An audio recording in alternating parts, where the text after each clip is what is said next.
네, 성도 여러분 한 주간 평안하셨습니까? 오늘도 주님의 임재, 주님의 은혜가 충만한 주일이 되시기 바라겠습니다.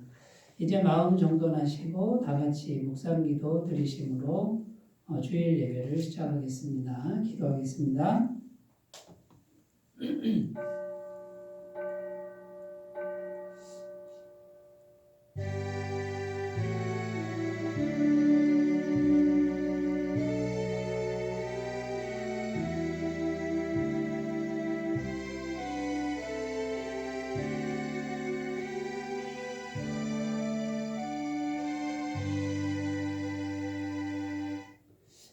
그러므로 형제들아 우리가 예수의 피를 힘입어 성소에 들어갈 담력을 얻었나니 우리가 마음의 뿌림을 받아 악한 양심으로부터 벗어나고 몸은 맑은 물로 씻음을 받았으니 참 마음과 온전한 믿음으로 하나님께 나아가자. 아멘. 사랑이 많으신 하나님 아버지, 우리의 질고를 지고 골고다 언덕길을 오르신 예수님의 은혜를 힘입어 예배의 자리로 나왔습니다. 예수님께서 걸어가신 발자취를 저희들도 따르기 원합니다. 예수님께서 지셨던 십자가를 우리도 감당하기 원하오니 도와주시옵소서. 사순절 기간이 깊어가고 있사오니 저희들의 마음에도 예수님의 고난이 더욱 깊이 새겨지게 하옵소서. 예배하는 이 시간 주님께 찬양할 때, 그리고 주님께서 들려주시는 말씀을 들을 때 우리의 심령이 십자가로 사랑으로 인하여 구원의 확신이 넘쳐나게 하여 주옵소서. 거룩하신 성령 하나님 임재하시옵소서. 우리를 도와주시옵소서. 가장 거룩하고 아름다운 예배를 드리게 하여 주옵소서. 시종을 주님께 의탁드리며 예수님의 이름으로 기원하옵나이다. 아멘. 다 같이 찬송가 43장을 함께 부르겠습니다.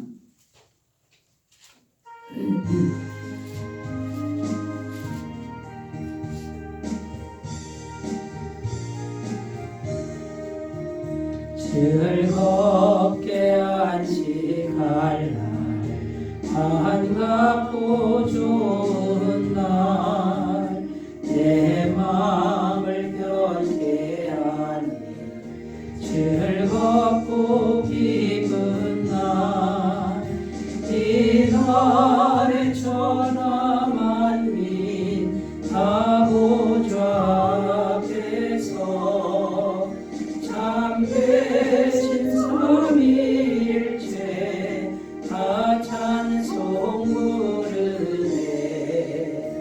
이 나의 하늘에서 새 양식 내리네. 성회로 모이라고 종소리 울리네. 복음의 밝은 빛은 온 세상 비치며 또 영생물이 흘러 시원케 하시네. 이 주일 지킴으로 새 은혜 입어서 영원히 쉬는 곳에 다 올라갑시다.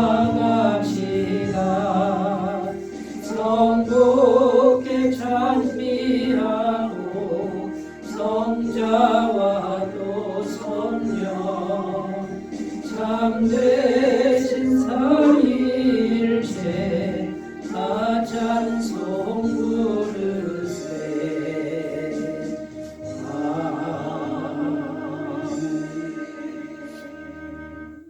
사도신경으로 신앙 고백드립니다. 나는 전능하신 아버지 하나님 천지의 창조주를 믿습니다. 나는 그의 유일하신 아들 우리 주 예수 그리스도를 믿습니다. 그는 성령으로 잉태되어 동정녀 마리아에게서 나시고 본디오 빌라도에게 고난을 받아 십자가에 못 박혀 죽으시고 장사된 지 사흘 만에 죽은 자 가운데서 다시 살아나셨으며 하늘에 오르시어 전능하신 아버지 하나님, 우편에 앉아 계시다가 거기로부터 살아있는 자와 죽은 자를 심판하러 오십니다. 나는 성령을 믿으며 거룩한 공교회와 성도의 교제와 죄를 용서받는 것과 몸의 부활과 영생을 믿습니다. 아멘. 하나님 말씀은 사사기 9장 1절에서 6절입니다. 구약성경 375페이지 사사기 9장 1절에서 6절 말씀입니다. 하나님 말씀을 제가 봉독해 드리겠습니다. 여룻바알의 아들 아비멜렉이 세겜에 가서 그의 어머니의 형제에게 이르러 그들과 그의 외조부의 집에 온 가족에게 말하여 이르되 청하노니 너희는 세겜의 모든 사람들의 귀에 말하라.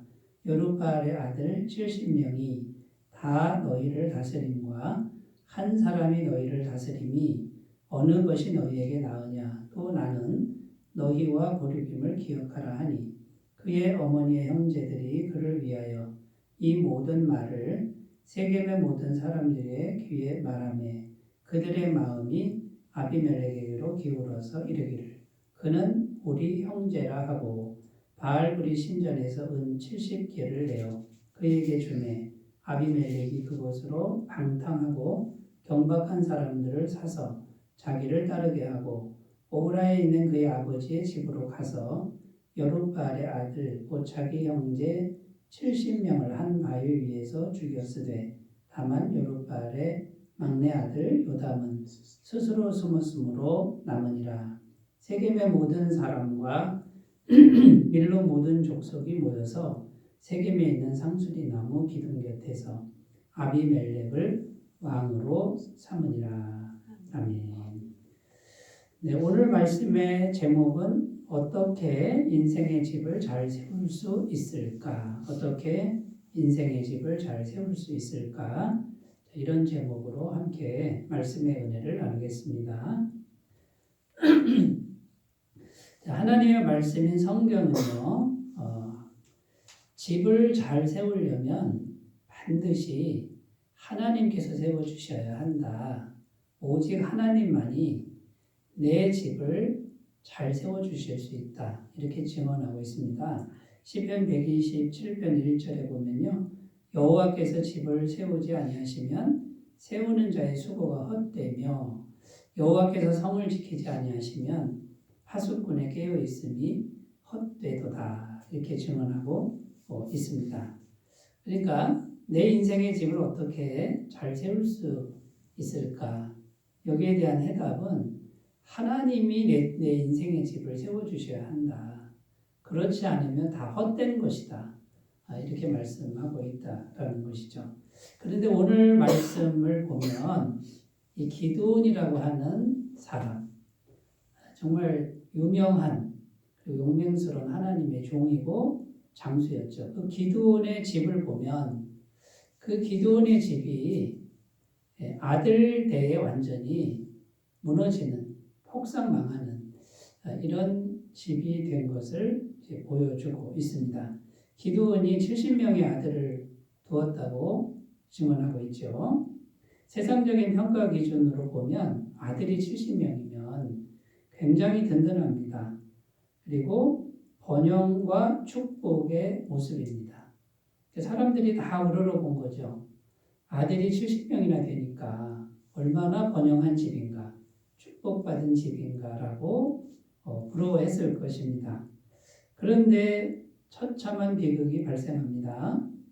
70명의 아들 중에 아비멜렉이라는 아들이 있는데 첩의 아들이다 이렇게 나옵니다. 이 아비멜렉이 다른 형제들을 한날에 다 죽이는, 한 바위에서 피를 나눈 형제를 다 죽이는 이런 사건이 발생합니다. 오늘 말씀 5절에 보면요. 오브라에 있는 그의 아버지의 집으로 가서 여룻바알의 아들 곧 자기 형제 70명을 한 바위 위에서 죽였으되 다만 여룻바알의 막내 아들 요담은 스스로 숨었으므로 남으니라. 한 사람 빼고 다 죽였다. 자, 그러면 여러분, 이렇게 아들이 70명이나 되고, 그 다음에요, 실제적으로 왕 같은 권세를 가졌던 이 기드온의 집은 잘 세운 집입니까? 못 세운 집입니까? 이건 정말 잘못 세운 집이라는 거죠. 그러니까 잘못 세우니까 엄청난 이 비극이 오래가지 못하고 발생했다라는 거죠. 가족사가 비극이고요. 나라 전체가 흔들립니다. 나라의 비극이 되어버리고 사람들이 실망하고 엄청나게 상처받는 이런 결과가 발생했다라는 겁니다. 기드온이 그러면 자기 집을 어떻게 세웠을까요? 성경 말씀은 하나님이 세워야 되는데 하나님의 종이라고 불리는 이 기드온은 그럼 어떤 원리에 의해서, 영적 원리에 의해서 자기 집을 세웠느냐라는 거예요. 잘못 세웠는데 뭐가 문제냐라는 거죠. 그것을 우리가 하나하나 살펴보고요. 우리도 기드온처럼 집을 세워서는 안 되겠다. 오직 하나님께서 기뻐하시는 그런 내 인생의 집, 그것을 세워가시는 그런 계기가 되셨으면 좋겠습니다. 첫 번째는요, 우리가 피해야 할 것, 기드온의 그 이야기를 보면서, 기드온을 보면서 찾아내는 거예요. 첫 번째는 죄악이 섞인 번영을 피해야 한다라는 겁니다. 번영은 번영인데 거기 죄가 섞인다 그러면 그건 하지 말아야 된다. 세상적 번영에 죄가 섞이니까 엄청난 비극이 왔다라고 성경은 증언하고 있다라는 것입니다. 자녀를 70명이나 둔 것은 일종의 번영이 맞습니다. 부와 권력을 상징하는 이제 그런 모습을 보여주고요. 사람들 앞에 과시할 만합니다. 자, 우리 집을 봐라. 왕 같은 권세를 가졌고 아내도 많고 아들이 70명이나 된다. 엄청난 번영을 말해주고 있습니다. 이때 당시에 아들이 70명이나 되는 것은 강력한 군사와도 같습니다. 강력한 힘을 가졌다라는 것입니다. 그런데 문제가 뭡니까? 그 번영에 죄가 포함되어 있었다, 섞여져 있었다라는 것이고 말씀과는 벗어난 번영이었다라는 것입니다. 여러분, 죄가 있으면 어떻게 될까요? 죄가 있으면 반드시 하나님의 심판이 온다고 성경은 증언합니다. 그러니까 인간적인 번영을 많이 하는 거, 이거보다 더 중요한 게 심판을 피하는 거예요. 번영을 하면 뭐합니까? 죄가 있으면 하나님의 심판이 임하는 것이 분명하다 그러면 여러분, 죄악이 섞인 번영은 피해야 된다라는 겁니다. 구약 성경에 요나 선지자라는 선지자가 있습니다. 이 요나 선지자가 니느웨라고 하는 도시에 가서 하나님께서 이제 말씀하셨죠. 너 니느웨에 가서 말씀을 전해라. 40일 후에 이 도시는 하나님이 심판할 것이다라고 말해라. 요나가 말을 안 들었죠. 그 니느웨 사람들은 심판받아 마땅합니다. 저는 하나님 말씀 안 전하겠습니다 하고 도망가다가 물고기 뱃속에 3일간 갇혀있다가 회개하니까 다시 구출되죠. 그리고 가서 니느웨에 가서 말씀을 전하는데 불성실하게 아니라 성의 없이 전하는 겁니다. 속으로는 이거죠. 회개하지 말고 하나님 심판받아 다 죽어라 하는 마음으로 그냥 말씀을 전했다는 거예요. 40일 후에 하나님 심판이 임할 것이다 하고서 대충 말하고 왔는데 다 회개했다라는 거예요. 성경 말씀에 보면 하나님이 그 니느웨 성을 심판하지 않았다 이렇게 기록하고 있습니다. 자, 성경은 여기까지 되어 있는데요. 역사적으로 보면 이 니느웨 사람들이 이때 잠깐 회개합니다. 그런데 역사적으로 이 니느웨 성이 망합니다. 왜냐하면 요나의 말씀 듣고 회개한 사람들이 얼마 가지 않아서 다시 또 똑같은 죄를 또 지었습니다. 역사적으로 니느웨 성은 번영의 도시였습니다. 부족함이 없는 곳이었습니다. 그런데 하나님의 심판이 기다리고 있었죠. 그리고 실제로 그 심판이 임해서 다시 멸망했다라고 역사적으로 증언하고 있습니다. 여러분 역사적으로 폼페이라는 또 도시도 나옵니다. 이 폼페이도 심판받아 멸망한 도시였습니다. 이탈리아 남부 나폴리 연안에 있던 도시인데요. 부잣집 그리고 귀족들의 휴양지로 너무 살기 좋은 그런 곳이었고요. 농업과 상업의 중심지로 번창한 도시였습니다. 번창하면서 너무나 번창하니까 이 폼페이 사람들이 타락하기 시작합니다. 쾌락을 즐기고 향락을 즐기고 현세적으로 굉장히 음란하고 변질된 삶을 살게 되었죠. 하나님이 이제 경고를 하시는데 여러 번 경고하십니다. 1963년 2월에 대지진으로 경고하시고요. 16년 뒤에 베수비오 화산 대폭발로, 그러니까 막 그 멸망하는 조짐을 계속 보인 거죠. 2m, 3m가 넘는 화산재가 막 도시를 덮는 이런 일이 있었는데 결국은 그 화산 폭발로 인해서 이 도시가 완전히 그냥 폭삭 주저앉는 이런 결과를 맞이하게 된다라는 거죠. 자, 여러분, 그러니까 역사적으로도 그렇고요. 이거는 틀림없이 현실적으로 이게 이제 성취가 되는데 번영을 하는데 죄악이 섞이니까 하나님의 심판이 반드시 임하는 것을 이렇게 보여주고 있다라는 것입니다. 시편 5편 4절 6절 말씀에 주는 죄악을 기뻐하는 신이 아니시니 악이 주와 함께 머물지 못하며 오만한 자들이 주의 목전에 서지 못하리이다. 주는 모든 행악자를 미워하시며 거짓말하는 자들을 멸망시키시리이다. 여호와께서는 피 흘리기를 즐기는 자와 속이는 자를 싫어하시나이다. 자, 여러분, 그러니까 우리가 이제 우리 예수 믿고 구원받은 사람들은 어떤 걸 추구해야 되냐 그 말이에요. 여러분, 외적으로 자꾸 남한테 보여주기 위한 번영, 사람들이 우러러보는 그 번영, 이것을 목표로 해서는 안 된다라는 겁니다. 죄가 있느냐 없느냐, 이 부분을 우리가 정말 심각하게 진지하게 생각하고 아무리 번영을 이루어도 죄가 섞여 있으면 하나님의 심판이 와서 완전히 멸망해버리는 이 하나님의 말씀을 우리 믿는 사람들은 귀담아 들어야 될 줄로 믿습니다. 로마서 6장 23절 죄의 삭은 사망이요 이렇게 기록하죠. 여러분, 죄의 삭은 내가 죄를 갖고 있습니다. 죄와 섞였습니다. 그 삭이 뭡니까? 죄에 대한 대가. 이거는 반드시 오는데 사망이 온다. 사망 권세는 마귀가 온다는 거죠. 그러니까 죄가 섞여 있으면 죽는다 그 말이에요. 육체적 생명으로는 죽는다 이거지만 내가 이루어 놓은 번영이 싸그리 없어져 버린다. 이거는 흔적도 없이 사라진다. 이게 죽는 거예요. 그러니까 여러분, 하나님의 말씀을 우리가 정말 가슴에 새긴다 그러면 죄가 섞인 번영을 추구할 일이 결코 아니다라는 거예요.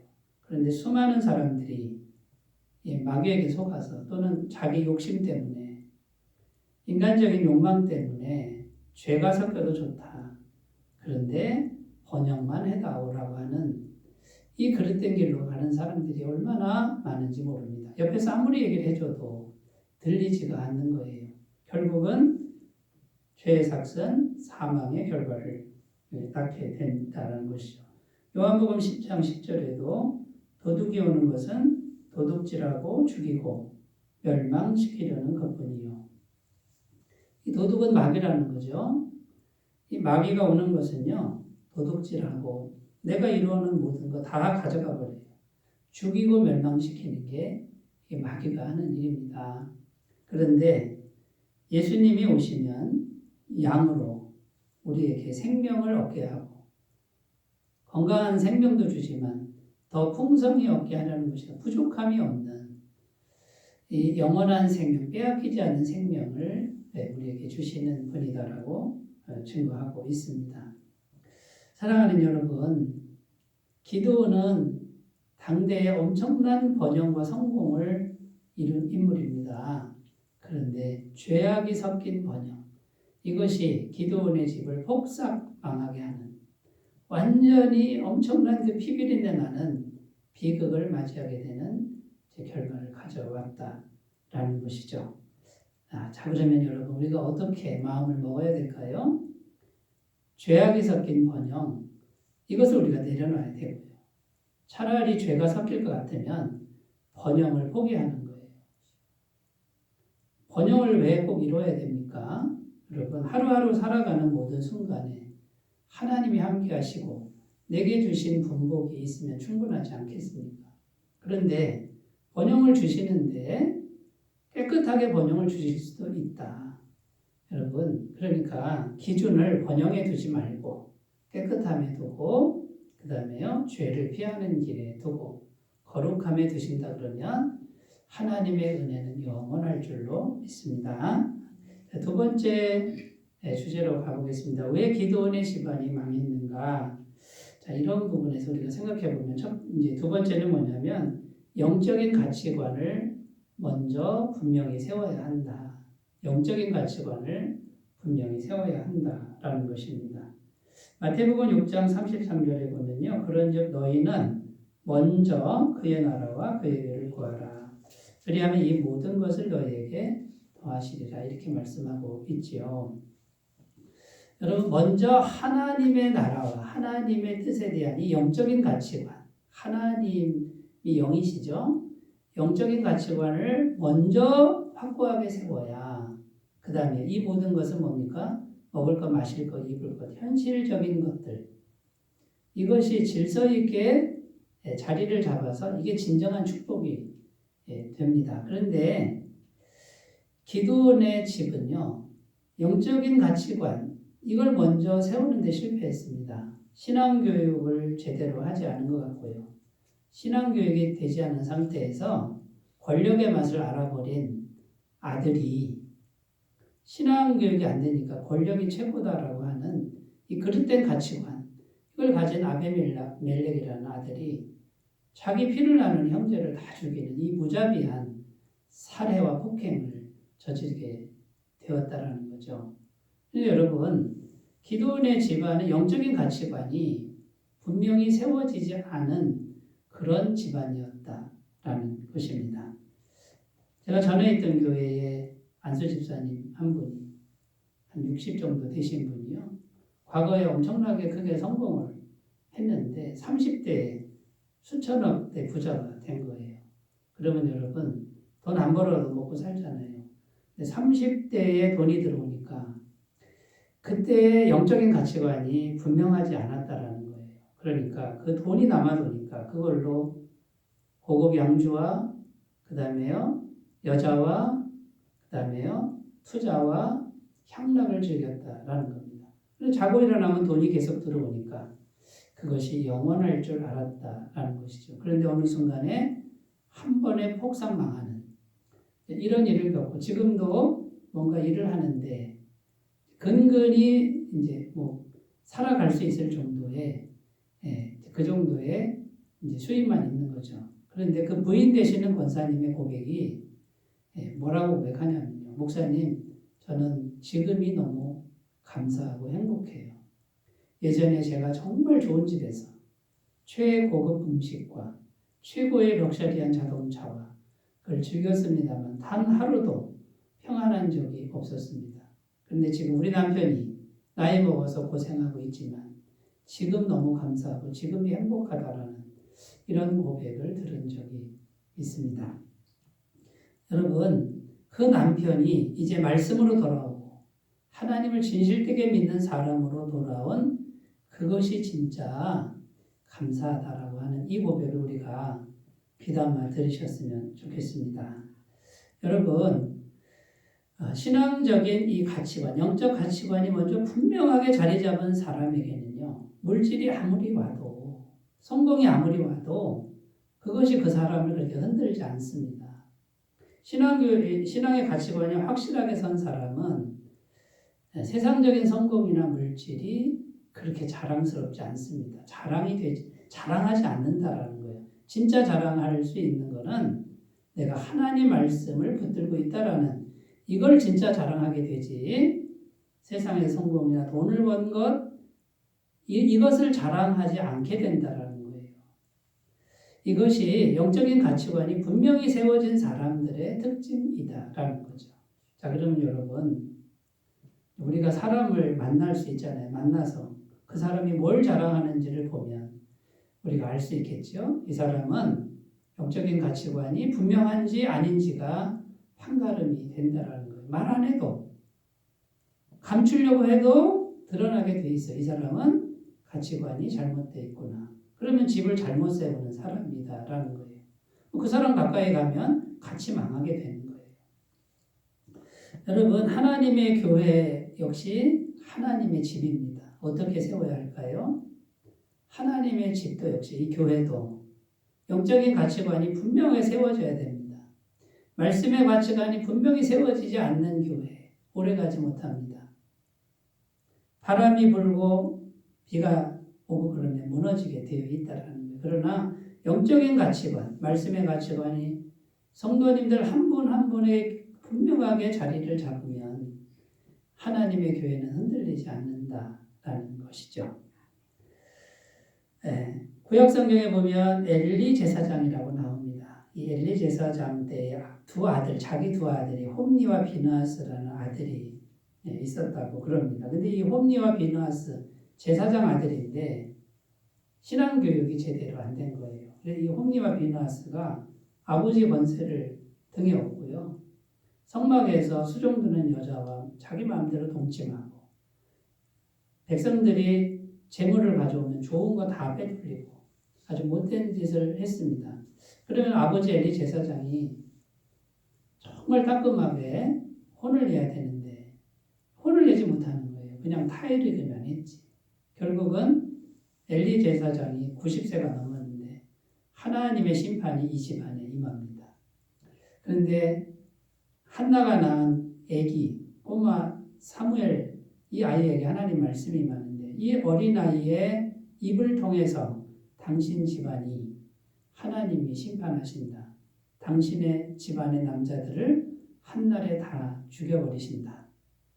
이런 심판의 말씀을 듣는데 그대로 됩니다. 블레셋과 전쟁이 벌어지는데 이 홈니와 비느하스가 제사장 아닙니까?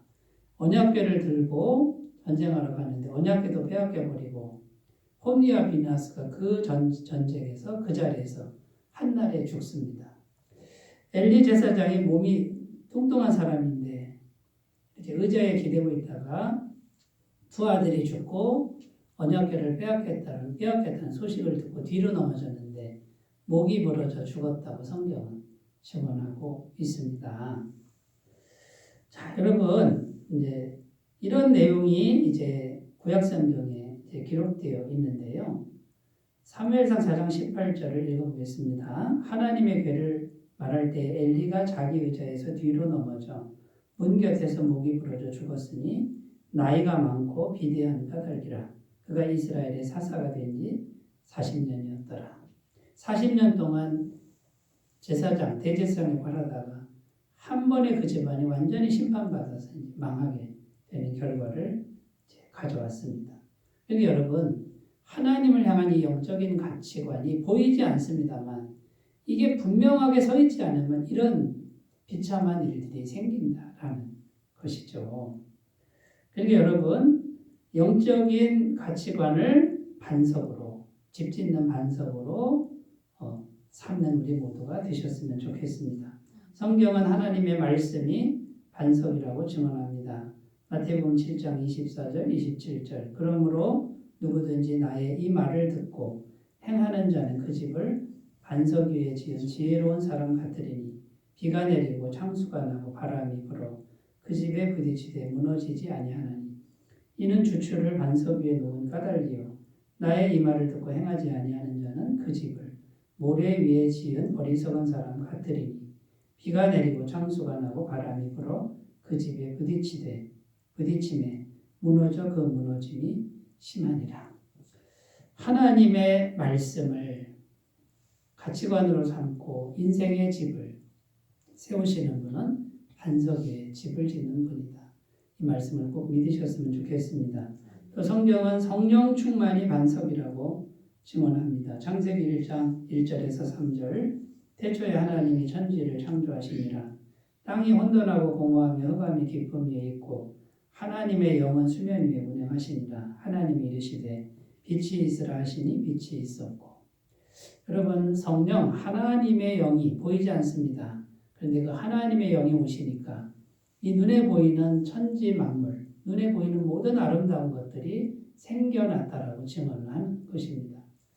여러분, 이 땅에서 우리 집안이, 내 인생의 집이 정말 하나님의 축복 가운데 잘 되는 길은 성령의 바람이 불어야 되는 줄로 믿습니다.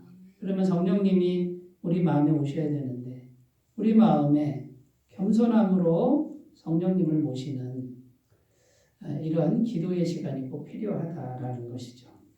성경은 또 겸손이 반석이라고 말씀합니다. 야고보서 4장 6절 그러나 더욱 큰 은혜를 주시나니 그러므로 일렀으되 하나님이 교만한 자를 물리치시고 겸손한 자에게 은혜를 주신다 하였느니라. 겸손이 왜 반석입니까? 하나님은 겸손한 자를 가까이 하시고 은혜를 주신다. 교만하면요 하나님이 대적하신다. 물리치신다.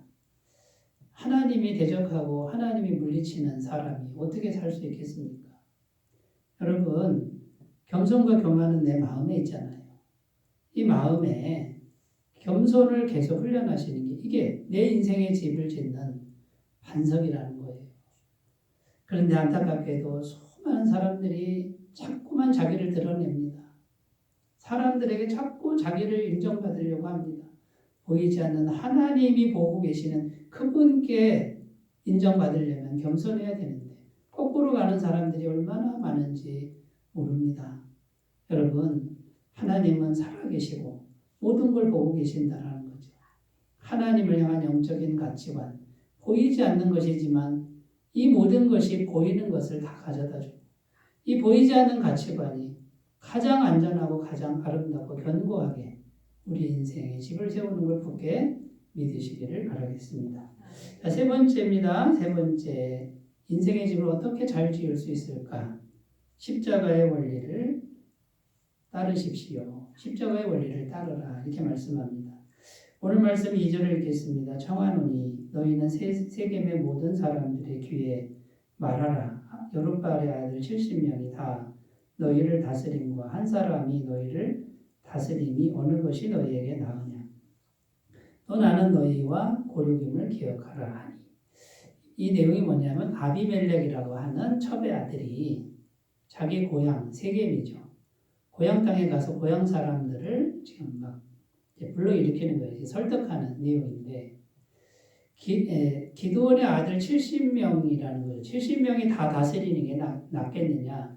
나를 왕으로 세워서 나 혼자 다스리는 게 낫겠느냐. 그리고 나는 너희들하고 같은 고향 사람 아니냐. 나를 왕으로 세워다오 하고 설득하는 그런 내용이라는 겁니다. 자, 그러면 이 문제는 뭡니까? 어떤 사람을 리더로 세울 것이냐. 어떤 사람을 왕으로 세울 것이냐.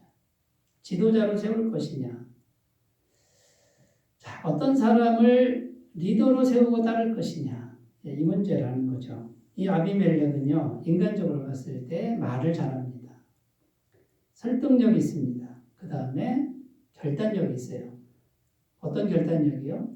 자기 형제도 70명을 그냥 다 죽여버리는 결단력이 있는 거예요. 무서운 결단력이에요. 자기 목적을 위해서는 수단과 방법 가리지 않는 카리스마적인 그런 리더의 모습입니다. 인간적으로 봤을 때는 대단하죠.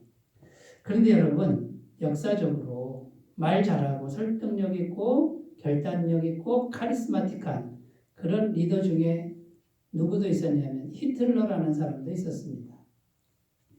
이 히틀러가 전 세계 2차 세계대전을 일으켰잖아요. 전 세계를 살인의 영으로 피비린내 나는 수천만 명이 죽는 그 범인이 아닙니까? 근데 히틀러가 한번 연설하면요. 독일 국민들이 엄청나게 환호하고 따랐다라는 거예요.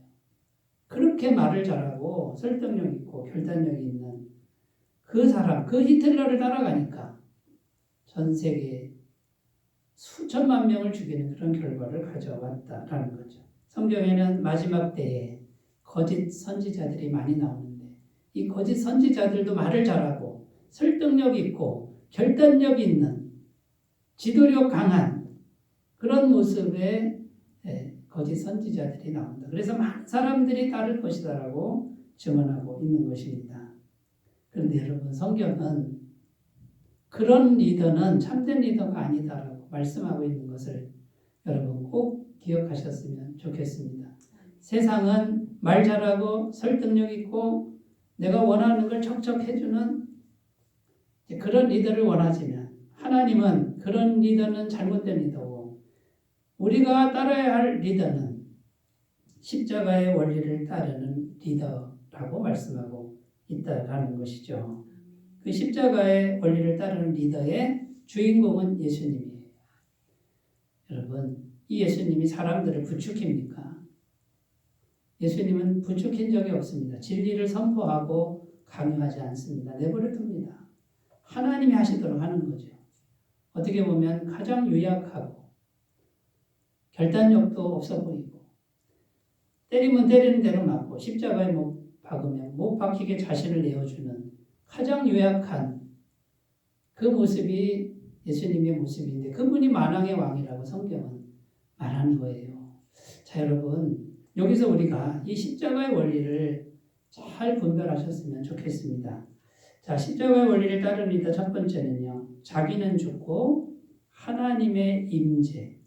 자기가 죽어서 하나님의 임재를 이루는 리더다. 나라는 인간적인 장점은 내려놓고 하나님의 임재가 충만하게 하는 리더다라는 거예요. 하나님의 영의 임재가 오면 하나님의 역사가 나타나겠죠. 그런데 내가 강해지면 하나님의 영은 약해지고 자기의 욕심만, 야망만 드러나겠죠.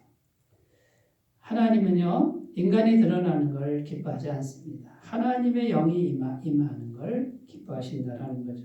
갈라디아서 2장 20절 내가 그리스도와 함께 십자가에 못 박혔나니 그런즉 이제는 내가 사는 것이 아니 오직 내 안에 그리스도께서 사시는 것이라. 이제 내가 육체 가운데 사는 것은 나를 사랑하사 나를 위하여 자기 자신을 버리신 하나님의 아들을 믿는 믿음 안에서 사는 것이다.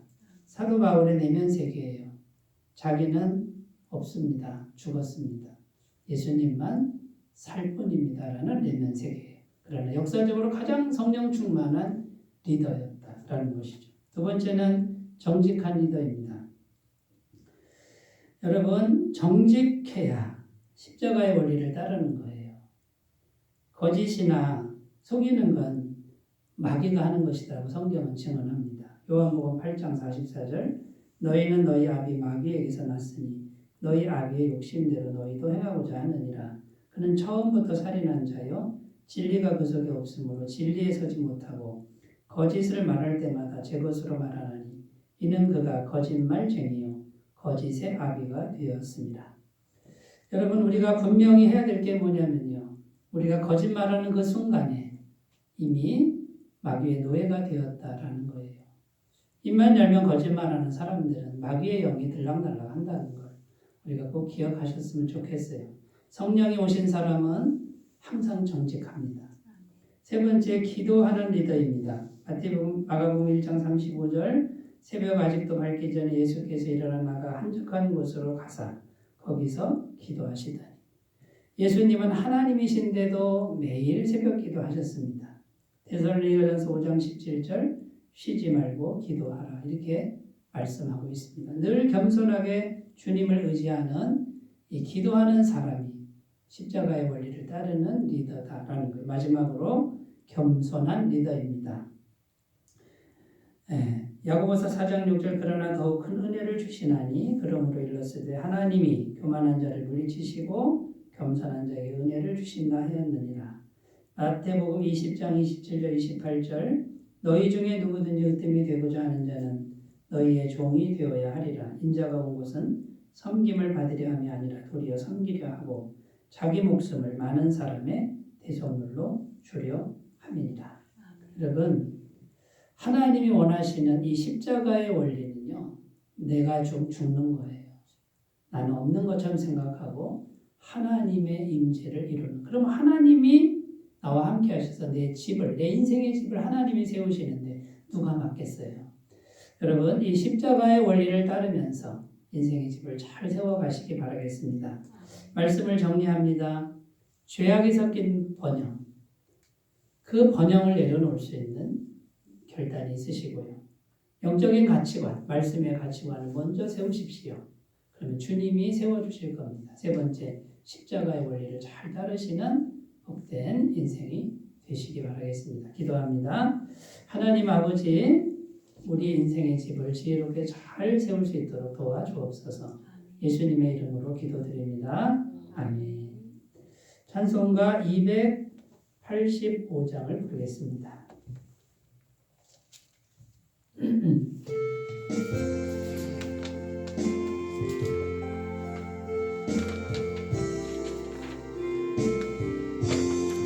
주의 말씀 받은 그날 참 기쁘고 복되도다. 이 기쁜 마음 못 이겨서 온 세상에 전하노라. 기쁜 날 주 나의 죄 다 씻은 날 늘 깨어서 기도하고 늘 기쁘게 살아가리. 기쁜 날 주 나의 죄 다 씻은 날 이 좋은 날 내 천한 몸 새 사람이 되었으니 이 몸과 마음 다 바쳐서 영광의 주를 섬기리. 기쁜 날 주 나의 죄 다 씻은 날 늘 깨어서 기도하고 늘 기쁘게 살아가리. 기쁜 날 주 나의 죄 다 씻은 날 새 사람 된 그날부터 평안한 마음 늘 있어서 이 복된 말 전하느니 나의 본분 삼았도다. 기쁜 날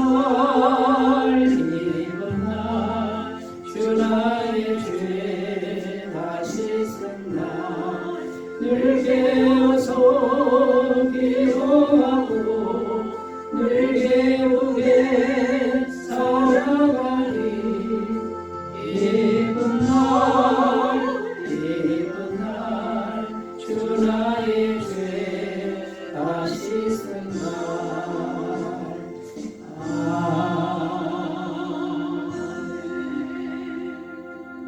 광고 말씀드립니다. 오늘은 사순절 5번째 주일입니다. 사순절을 기도와 경건으로 잘 보내시기 바라겠습니다.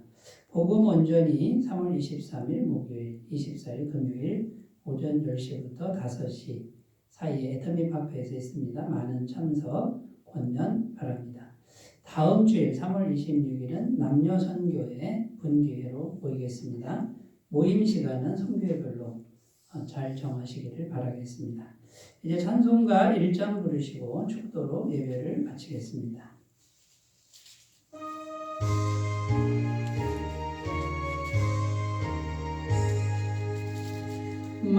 만복의 근원 하나님 온 백성 찬송 드리고 저 천사여 찬송하세. 찬송 성도 성자 성령.